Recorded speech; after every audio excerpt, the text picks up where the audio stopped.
And hello, Hearts of Oak. Thanks so much for joining us once again. And we had a seismic event that happened in the UK last week in politics, and that was a vote on abortion. And I reached out to Lois to give us a little bit of understanding of what happened. So, Lois, thank you so much for giving us your time today.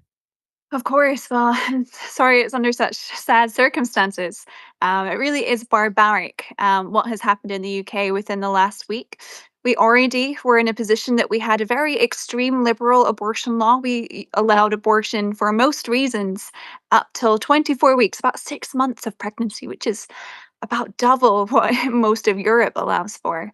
But this vote will remove the legal protections against having an abortion in those final 3 months of pregnancy. So we're not debating early embryos, although that's a valid debate to have.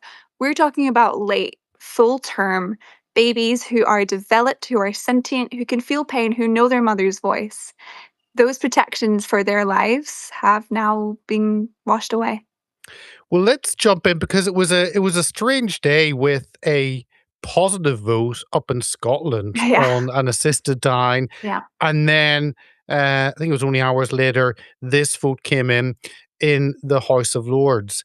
Um, Maybe let us know what exactly was voted on, and then we can discuss all different issues around it. But what exactly was this vote on? Because I mean, it was another bill, police and crime bill. Mhm. It wasn't an abortion bill No. that's actually noticed, and that's maybe some of the tactics. But tell us what exactly was being voted on. Mhm. Yeah, this is one of the main criticisms. It was kind of tacked on to a bill without much of the public noticing and without most politicians even having time to get their heads around the debate. So, abortion in the UK is a criminal offence. It always has been, but it is allowed under various exceptions. So, one is like we talked about during that first 24 weeks, under very, very broad grounds, one can have an exception to have an abortion. Is very unlikely that you would not be able to have an abortion before 24 weeks in the UK. Now, but for that end 3 months, 24 until 40 weeks of pregnancy, there used to be, you were always able to have an abortion if your life is at risk, if your health was at severe risk, or in fact, if your child had any form of disability. Now, it's anything from a very extreme kind of abnormality to something minor like a cleft lip or a club foot or something like Down syndrome as well. So those grounds were already covered. So those three kinds of abortion are not what we're talking about.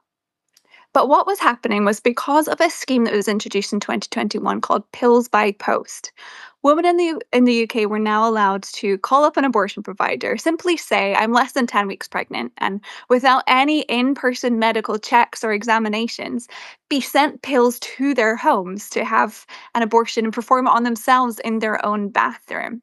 Now, I think we can all see the major risk in this. Not only do women often mistake how far along they are in a pregnancy, but there was also some cases where a woman deceived the abortion provider and said that they were less than 10 weeks, where in fact they were somewhere more like 34, 35 weeks of pregnancy. Now, this happened in a few cases, one most famous being a woman called Carla Foster in 2023. Carla had an abortion of her 34-week-old baby. Of course, when you have one of these abortion pills, the baby doesn't magically disappear. She then had to deliver her stillborn child at home. It was a very traumatic circumstance for her. She talked about that being incredibly traumatic. I can only imagine delivering a child that I've, moments earlier ended the life of. But not only that, it also killed a perfectly healthy, perfectly sentient baby girl who could have survived outside the womb if she'd only been allowed that chance to live. Now, Carla was criminalized for her actions and she went to prison for 7 weeks. That sentence was actually reduced during it. So we see the law is not overly punitive at all compared to what a woman might have received for killing a child outside the womb. It's not a particularly punitive law, but it is a protective law. It prevents these kinds of abortions from happening in most cases. We talk about a few examples here and there where women have broken the law and had illegal abortions, but by and large, most women continue to carry their pregnancies in those late stages. rights. And what the House of Lords have done by voting on this amendment is they have taken away those legal deterrents that would have prevented women like Carla from having such a traumatic experience as she did. So, what the signal is to the public is that what Carla did isn't wrong. That you can't, that there's no moral weight against ending the life of your child during those final weeks of pregnancy. And in fact, we couldn't care less if you did or not. You won't be punished for it either way. And I think that's a very dark signal to be sending to society. So this was about, because if you have a law, then you have to have a consequence if you break it. Doesn't matter what we think of the law or not. And it was all to do with this then, was it? And now that punishment has been removed. So in theory, there's a law, but there's no repercussions if you break the law, which means there is no law. Is that, am I getting that kind of Essentially, right? yeah, it's a completely unenforceable law. The signal it sends is that this doesn't matter. And there's many compassionate stories and cases put forward by those who proposed this amendment who said, it is compassionate not to punish women who are in this situation. But I think there's an element, a dimension lost in this story when you do consider some of the circumstances under which women take these illegal abortions. I've recently been learning about a case from 2012, 2013, I believe, about Sarah Catt. Sarah Catt had an abortion on her 39-week-old child, not because she was sick or that her child was sick or that she had some sort of extenuous circumstances, but because she was having an affair and she didn't want her husband to find out. So these are the kinds of cases that we're talking about here when we talk about illegal abortions. We're not talking about those hard cases. Most of those are already accounted for under existing legislation. We're talking about abortion for any reason up to birth. It could be I want a girl rather than a boy, or it's going to be inconvenient to me now. Things have changed. It could be any reason whatsoever, and that's actually massively out of step with what the public really want. Polling shows that only 1% of Brits actually support abortion up to birth for any reason. Now, most of them are not purely pro-life either. Most people think that there should be some sort of abortion available at some stage. But very few think that in those last weeks and months of pregnancy, when the child is fully developed, sentient, and capable of life, that they should have no rights, no protections whatsoever, and just be killed at the drop of a hat. And it is, when you say abortion up to birth, it is that, but by the back door. Yeah. Isn't that, because there's no law that says you can do it, but because you remove the punishment, therefore it's completely accepted. Well, if something's not illegal, then it's legal in this country. So it's to remove the laws which deter that basically opens the door and says that this is fine. Now it will still be regulated. So that's been some of the confusion on Twitter. If you were to go to an abortion provider, they would not give you an abortion, especially not by a pill during those last stages of pregnancy, mostly because it's incredibly dangerous to women. And in fact, the health risks posed to women having these late term abortions and providing on themselves are massive, even without considering the child's life at stake. So it's not going to be provided on the NHS, let's say, at those late stages, but in this bizarre loophole, women will be able to do it on themselves in a dangerous way. Now, we can kind of see the gameplay here in that it will be only a few months or years, I suppose, before the logical next step of the campaign comes and say, well, why are we allowing women to have abortions on themselves at home? Surely it would be better if their doctor provided them a surgical abortion, let's say, in hospital, regulated, etc. And so then it will become, I'm sure, campaign for to legalize late-term abortions in hospitals and clinics as well. And at that point, we will no longer have any law against abortion whatsoever in this country. Yeah, because if you say that uh, a woman cannot, or a woman cannot be punished for killing her child, then if she can't be punished, then surely it should be the same for if it's a doctor, if it's the father, if it's anyone, then that completely removes those protections. And I guess, yeah, that will be, well, we've de facto done this. Therefore, actually, it can't just be about protecting the woman that takes the life of her child. Surely that right should be given to everyone. That's kind of where it's moving. That's a logical conclusion. And if you believe my body, my choice, then it's logical to say my body, my choice at any stage. Why would I cut it off at 24 weeks? It is consistent of the abortion lobby to say for any reason up to birth, a woman should be able to end the life of their child. My challenge actually to those who campaign for this law is, why not at that stage? If this is about not wanting to be pregnant, if this is about bodily autonomy and bodily integrity, at those late stages, a baby can survive if they're born outside the womb. Why not just deliver the child alive? Why kill the child? It's unnecessary at that stage, and yet that's what we have waved in. Now, obviously, a lot of these women who are seeking abortions at these late stages are facing severe troubles in life or perhaps panicking about a lack of support. And I think the compassionate way forward for society is to meet the needs of those women and to be able to support both mother and baby and help a woman prevent what is an incredibly traumatic ordeal to go through a late stage abortion, especially one performed on herself at home. Should we not be avoiding these situations and supporting women and their children into a better future? How has it become that the champion of women's rights has become the right to abort your late stage baby? Um, I want to ask you another thing on the political side, because one of the amendments from pro life was to remove this clause, and there was another amendment that would have made sure that a woman could actually talk to someone, have a consultation before, because in theory that's what happens if a woman goes to an abortion clinic. Now, I remember here years ago reading about the pre-signed forms that were away. But surely it's the same. A woman has a baby and she is ending the life of that baby, whether or not that is going to an abortion center or getting the pills, it's the same result. So why it doesn't make sense that that amendment did not pass through. You think it's common sense Right. that if you go to a clinic, you actually talk to someone. Now, it may not be anyone who wants to stop you carrying out your abortion, but there is something there, and there's not here. Surely it should be the same across the board. Yeah. Well, I think the one you're referring to is the amendment by Baroness Stroud. Yeah. And what she wanted to do was, remember we talked about that pills by post mechanism that is allowing women to just call up and say, I'm less than 10 weeks pregnant and receive these toxic drugs into their home.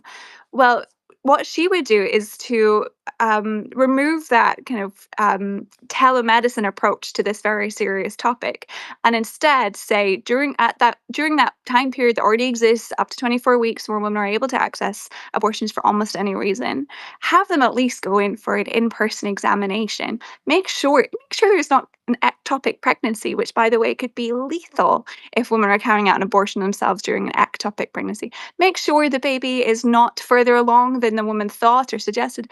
Make sure that a woman isn't being abused and forced into this decision by a coercive partner who's telling them that they have to get an abortion or this, something terrible will happen. It makes so much sense. Whether you are, even if you are the most ardent pro choice so called supporter, at least give that medical supervision. Why would you want to make it more dangerous? Why would you want to weaken the safeguards? That doesn't make sense to me at all. But you can see there's a kind of ideological drive in all of this in order to just ensure that that abortion becomes, considered something like taking a paracetamol.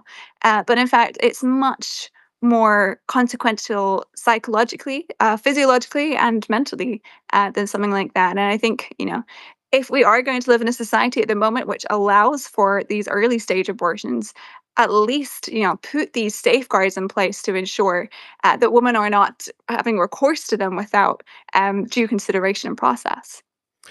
Now, the process of debating this, I think the Archbishop, or soon to be Archbishop, or who I think was shamed to be there. That's kind of how I read it. She was going to go on a pilgrimage, a 5-day walk. She was going to walk 5 days to get away from Parliament. I'm me being a bit unfair to her, but she was there in the chamber. She spoke.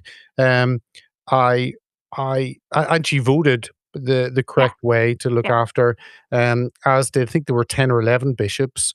Um, and then also on the side, the Conservatives, there were, what, I think 90 of them voted for the clause. I think there are about 280, so about a third of the possible peers, give or take, voted. You kind of think that if you had bishops, you would have all 24 of them, or conservatives, they are there to conserve. So all 280 of them would have been there. I mean, it was easily winnable in terms of the Yeah. numbers. How do you kind of perceive that gap in the political side? I know. When you look at the statistics about those who actually turn up and vote in the House of Lords, it's horrifying. This is an immense privilege to rule and decide on important legislation in your country. And to think those who could have stopped this happening didn't show up is heartbreaking. Obviously, I'm grateful to those that did come and vote, and many did put up a strong fight. In fact, there was a kind of coalition of both pro life and pro choice peers, female peers who, whatever their stance on early term abortion, felt like this went too far. I think it was feminist Sharon Davies who strongly spoke out in the Telegraph about her position, which is she's trying to play a moderate and say not this far, not this quickly. We need way more time to discuss this and to protect women's health. This is being rushed through. So it was really encouraging to see those who were there did speak out. But obviously, without the numbers to support what is good and right, the House of Lords will never be able to perform its function, and that's incredibly disappointing. I don't think I've ever seen a political party campaign for abortion up to birth. I don't. Maybe the Greens have. I don't know, but it's not. It hasn't been a major manifesto issue on any of them. That's also part, I think, the frustration that this was not something that was campaigned about. Whenever people go to the opinion polls, they don't think, or go to vote, they don't think, oh, if I'll put an X here, actually, I don't want to because they want abortions up to birth. I can choose someone else. It kind of, the public were never asked whether they Yeah. wanted this or not. Yeah, that's right. And like I said, up to less than 1% of Brits actually do want abortion for any reason to be available up to birth. I think that's the difference between Britain and America. In America, you kind of have two kind of well-defined camps, and it would be kind of at the start and the end of life, the two polar opposites. But in Britain, um, I think the statistics show that most people think there should be an abortion law somewhere kind of in the middle of pregnancy. And obviously, then we can debate where and why and when, but less than 1% want all abortions for any reason, used like contraception, let's say, all the way up to birth. And in fact, 70% of women, when shown that the UK limit at 24 weeks is already double where most EU countries allow it, most women, 70%, think we should actually lower it down to something more near the European average. Because I think a lot of people don't realize how extreme we already are and how developed a baby is at that almost 6 month mark. That's a fully developed child, very much pain capable, by the way, to undergo an abortion. Has all its features, fingernails, all the things that it needs to grow and develop into a young infant, and to live as a child too. So yeah, it's certainly out of step with what the public want and believe. I think that's clear from the reaction of the last few days. There's really been a lot of backlash. If you read opinion columns in the Telegraph, the Times, not from necessarily pro-life campaigners, but from common sense individuals who are looking at this issue maybe for the first time and saying, how did we get here? We also have a situation where 1 in 3 babies conceived in the UK are now being aborted. 1 in 3 women are having abortions. This is out of control. No little girl grows up wanting to have an abortion. This is something that typically is something that's gone wrong. So how has it got so common? Why is it so common? And what can we be doing in society to prevent it?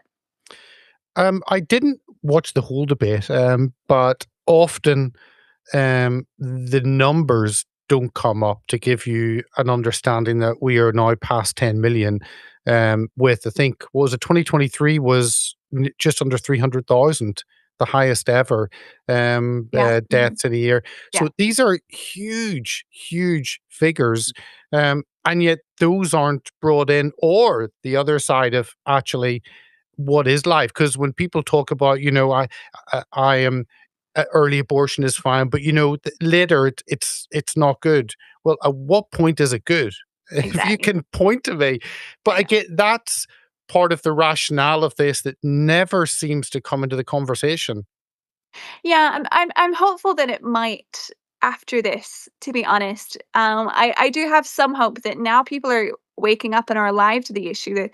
The kind of pro-abortion lobby has pushed the issue to such an extreme that maybe there is an opportunity again to open that door to conversation and say, well, where is right? But like I say, most people don't realize how late 24 weeks actually is. And then when you kind of ask the question, well, when do you think it should be okay? Is it 15 weeks off? 15, they're still very much pain capable, still can are bonding with their mother, have developed their vital organs, their heart begins to beat much, much earlier than we even thought. It's predicted at 6 weeks, and it looks like scientists think it could be actually even earlier than that. So, what is the thing that makes a person a person? Is it consciousness? Well, what about people who are in comas? That can't be what makes a person a person. Is it the ability to live without their mother? Well, I know 1 year olds, 7 year olds, 40 year olds who can't live without their mother. It can't be that. Is it, your size and your shape? Well, that could be very discriminatory. What if we're saying a person doesn't have arms, or they're very tall or very small, that they don't have the physical shape that it takes to be a person, so they don't have rights? None of these arguments that are made inside the womb make any sense outside the womb, and that cannot be the basis for someone's human rights. It cannot be the basis for someone's right to life. So we must conclude that a person has rights, their basic fundamental rights, simply because they are human. They're a member of the human family, no matter how young or old or tall or small they might be. And once we have that basis of equality, which by the way is something that I think most left or right, we can all agree that we agree in the equality of every person, no matter their stage, their race, their gender, anything like that. So if we believe in equality, then we cannot believe in abortion. And I hope, maybe there's an open door to be having some of these discussions again. But I'm pleased at least to see the backlash to those very late term abortions. I think that's, if we got to start somewhere, let's start there and protect those late stage sentient babies and open the door to that discussion about when does life really begin, and what can we be doing to protect it more fully in our society. No, I am with you. I think that there could be a positive response to this. I think Kemi Badenoch had said this is going too far, in the piece you posted from the Telegraph, and um, your worse half, Callum. I saw he's actually put questions to all the political leaders. I see Yeah. Rupert Lowe has come back and said they would remove this. I don't know if Reform have. Yes, yes, they have. Have as well. Brilliant, Yeah, because this is something that all the parties have been afraid to have a position for whatever reason. In the UK, we're not willing to have that conversation in the political side, where in the US is quite different.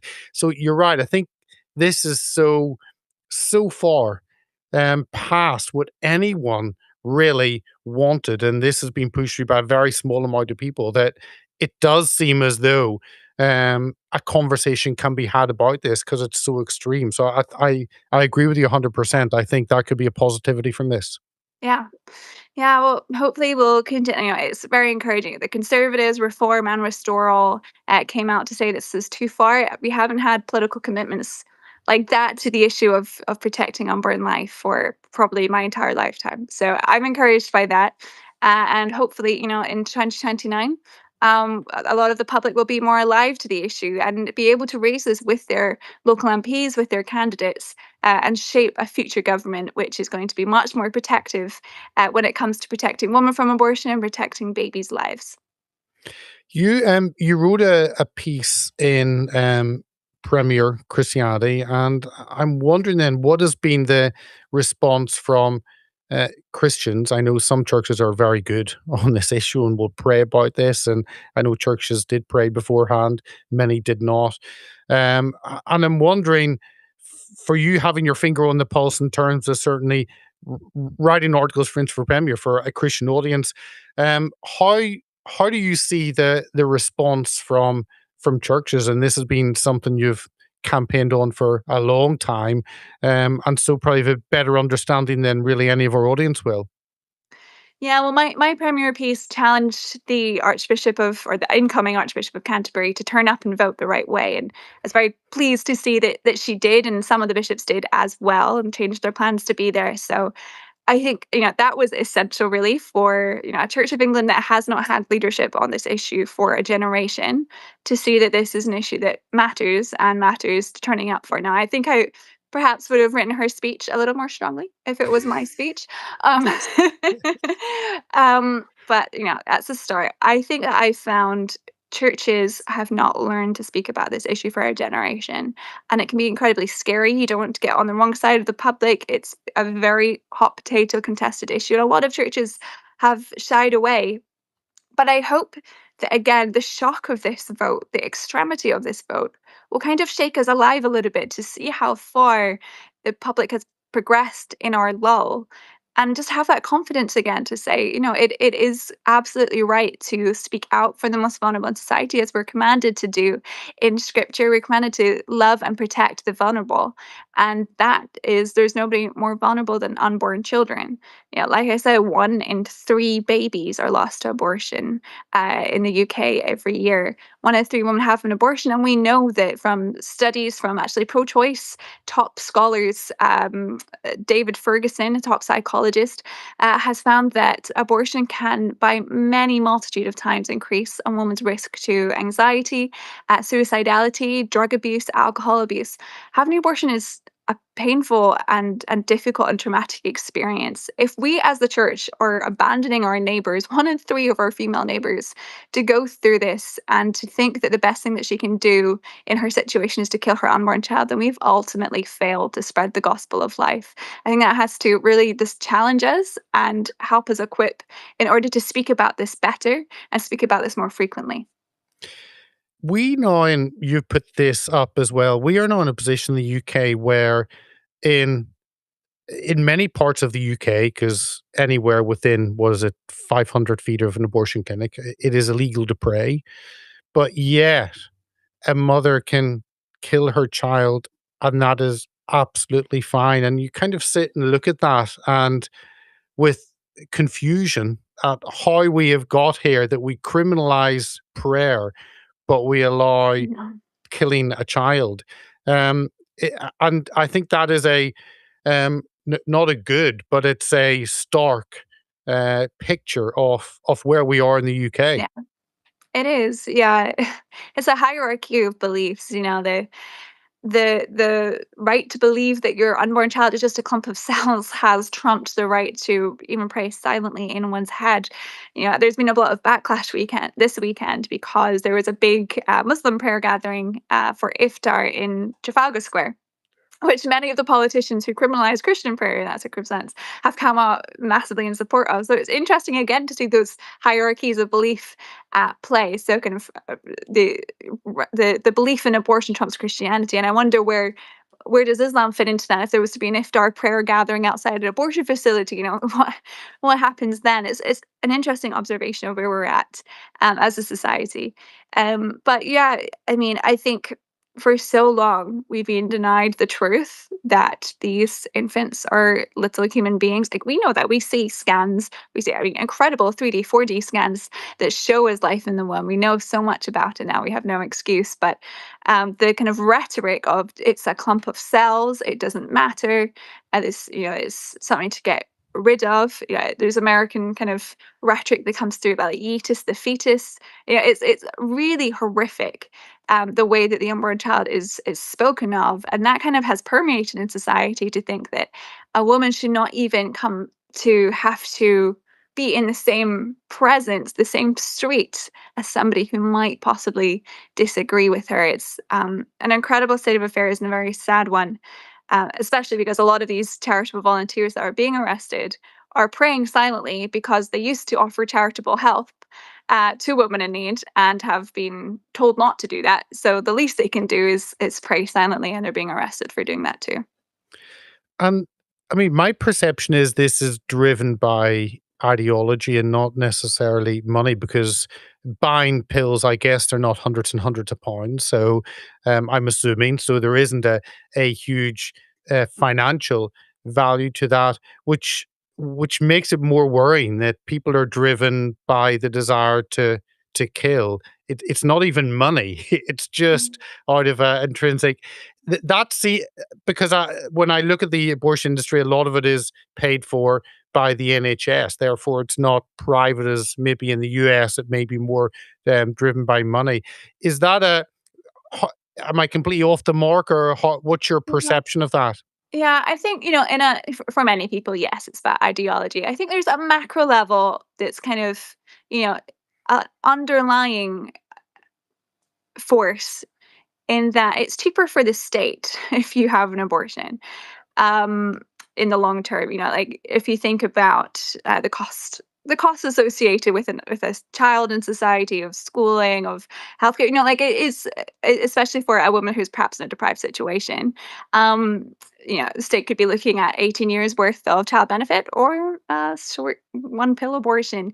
So there is a kind of economic trade off on the macro scale.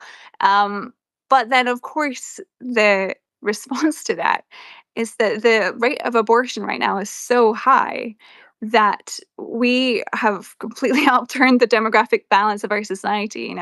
There's more people that are going to die in Britain this year than be born. That's not including all the children that are aborted. That's, people who are born. There's more going to die this year in Britain than be born. So um when we're looking at this kind of upturned demographic pyramid with an aging society in need of workers, in need of support, care, welfare, and not enough young people to kind of generate the income that a society would need to support that. In the long term, this is a very precarious situation. Now, that's macro. It's maybe not something that's relevant to the mind or decision of each individual woman and child. But it is something I think the state should have in mind as they explore this issue. How can we better support women to be mothers, to embrace motherhood? What can we be doing to make that better and easier, rather than just cheaply say, go off to the abortion clinic, there's your pill, wash our hands? Um, I had seen, just to finish off on kind of where we are in the UK. There was a BBC kind of hit piece, and it was titled "Where's How US Groups Are Driving a New Generation of Anti-Abortion Activism in the UK," and it was, I think, might have been 16th of March. And I remember reading it thinking, this is wonderful. Of course, it was written to be one to attack. I think this is great, great, great. But give us a little bit of a snapshot of that, because I think often the campaigning side can be a little bit more under the radar than certainly in the US. But that article meant the BBC were actively concerned at the activism to save lives, which to Yeah. me was a very positive thing. Yeah, I've never really fully understood. It seems to be very one of the kind of key points of the pro-abortion lobby is that there's American funding or American influence or whatever on the pro-life side, and sure, there's absolutely American funding on the pro-life side. There's also American funding on the pro-choice side. Activism all over the world is sponsored largely by a very generous American state, given their very charitable giving compared to other countries. This is very much normal amongst all causes and campaigns on actually all sides of the political spectrum. So it's not something that I've ever found particularly interesting, but it's very interesting to those who think this is kind of ammo for a hit piece. But what I would say though is whether there's wherever there's American money or not, the pro-life cause is not embedded in Americanism because, in fact, our British law on paper was much more protective of life than America's was until very, very recently, when Roe v. Wade was overturned. If you look at how our law was written, in fact, it was intended in the 60s that it would protect far more lives and have more respect for unborn children. 1 in 3 of our British women are having abortions. 1 in 3 of our babies are being lost to abortion. It's very natural that Brits would have a will to campaign against this and to campaign for for better for our friends and neighbours. So to me, it's a very British homegrown issue. It makes sense for us to be concerned about those fellows in our own country. And of course, there are great American leaders in the US who are doing the same for American babies and American women as well. So I think it's a complementary partnership rather than something sinister. No, it is. I just read and thought they need to send more money. That was my initial Yeah, thought. that would be nice. But Lewis, thanks for joining us. This is a seismic change, I think, in the British landscape, on how we treat life and the continuing devaluing of life. But as you've said, I'm also heartened by the pushback in the conversation. So I think something. What the enemy meant for evil, God can turn to good, and God can always bring something good from it. And I think that's really what we pray for. Amen. Well, thank you, and people can follow you. There Mhm. is your X handle, and where else do you write? In Premier Christianity. If the audience haven't seen that, the link will Mhm. be in the description. That could be a different source to get your Sure. news. But where That's else fair. do you kind of Yeah. write about this? So people can find. Sure. Yeah. Well, I've got my weekly column in Premier. I've got a Substack with my husband, who's also a pro-life campaigner. So that's Tradical on Substack, and then you'll find ad hoc pieces from me in Wall Street Journal and Spectator and Critic and all good places. Well, thank you very much, Lewis. Good. Thank you very much, Peter. Thank you for taking time to discuss this.